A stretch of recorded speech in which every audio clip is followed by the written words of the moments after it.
F'laqgħa tal-Kunsill Malti għall-Iżvilupp Ekonomiku u Soċjali l-MCESD l-imsieħba soċjali fil-preżenza tas-Segretarju Parlamentari għad-Dialogu Soċjali NDLU iddiskutew rapport dwar id-drittijiet tal-ħaddiema fis-soċjetà Maltija mal-Arċisqof Charles Xikluna u l-Isqof Awżiljarju Joseph Gallia Kurmi.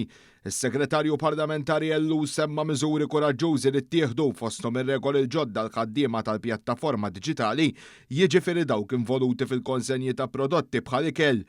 Tenna li dawn ir-regoli jassiguraw id-dritt ta' pagi u kundizzjonijiet tajba lil ħaddiema li ġejjin minn pajjiżi terzi, filwaqt li ġew ipprojbiti zero-hour contracts li kienu joħolqu prekarjat u stress fuq dawk involuti.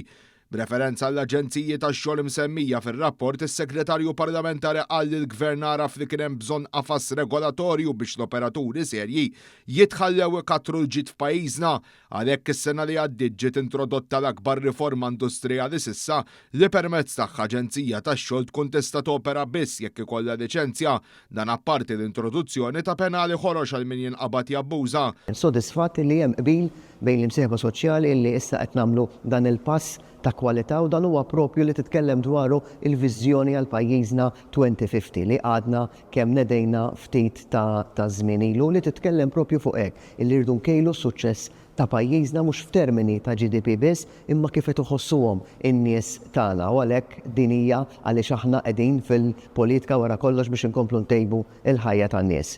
L-Arċisqof enfasizza fuq l-importanza tal-akkomodazzjoni affordabbli għal ħaddiema kemm Maltin kif ukoll barranin u appella lill-imsieħba soċjali biex jagħtu l-appoġġ tagħhom ħalli ż-żgħażagħ minn kull sfond ikunu jistgħu jibnu b'futur b'dinjità. Semma kif il-Knisja flimkien mal-Istat waqfet il-fondazzjoni għall-akkomodazzjoni affordabbli li toffri soluzzjonijiet ta' akkomodazzjoni bi prezzijiet aċċessibbli għal persuni bi dħul baxx u medju. Dan juri kif dialogu miftuħ jista' jwassal għal inizjattivi konkreti għal ġid tan-nazzjon.